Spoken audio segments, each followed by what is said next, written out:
हां काले में को एक्टिविटी पढिथिले कोन पढिथिले जानवर विषय रे आज कोन पढिबा को एक्टिविटी करबा परिवेश प्रदूषण केमिति रोकिबा बुझि पाइलो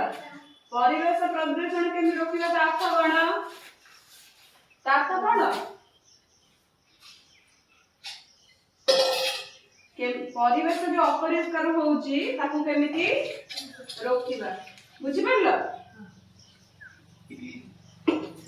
आमे जो प्लास्टिक व्यवहार करूचे प्लास्टिक कोन बोतल ग्लास आ कोन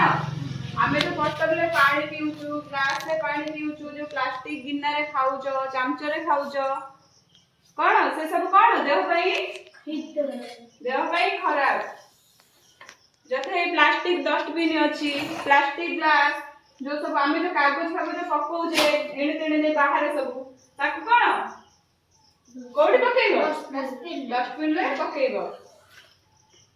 तापरे आमे जो बाहर जो सब पडुची धर अळिया आवर्जन करले ए कुरकुरे खाइ देले त जरीटा नै बाहर केन पकेइ दउ न ताकू कोडी पकेइबो डस्टबिन रे पकेइबो डस्टबिन रे पकेइले कोन हबो परिवेश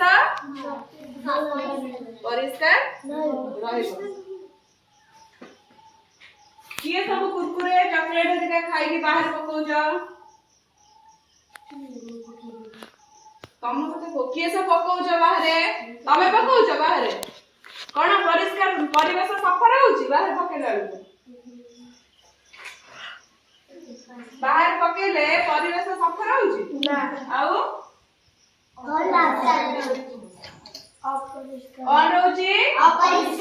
अपरिष्कार रहउची परिवेश प्रदूषण बहुत क्षतिकारक न आमे जो प्लास्टिक रे पानी पीउछु ताको सब कोन हम देह पई खराब तापर जो प्लास्टिक गिन्ना रे खाउछ प्लास्टिक चामच रे खाउछ प्लास्टिक बोतल जो पानी पीउछ सब केते प्लास्टिक बोतल रे पानी पीउछ ये जो प्लास्टिक बोतल ए पानी ता कोन रहिला एटा कोन प्लास्टिक रे रहउची कि नै एटा पीले का होबो खराब देह खराब होबो आउ प्लास्टिक रे के पीबन प्लास्टिक रे पीबना कुरकुरे खाइबनी से कोन जरे सब रोज आमे जो पाउच पानी पीउछो पाउच पानी भल लागोनी तम समस्त पीबाबे समस्त पीउछबो बुझी बात जो खाइब जाइबो जो पाउच पानी आनु तो समस्त पीउछ कि नै ताकू से पानी केबे पानी बहुत दिन हम रखु जन केबे केबे पानी सब रखु जंदी ताबरे हाथ होउछ से पानी बिल्कुल पीबो ना प्लास्टिक बोतल जो पानी सब रहउची बुझी बात जो जाउछ खाइबा पई ग्लास रे पीबो स्टील ग्लास जो सेइ रे देखो एइटा होची कोन प्लास्टिक ग्लास एइथरे को माने पीउछ सब एथरे बिल्कुल पीबो ना भलो न ए प्लास्टिक सब डस्टबिन रे कोडी पकेइबो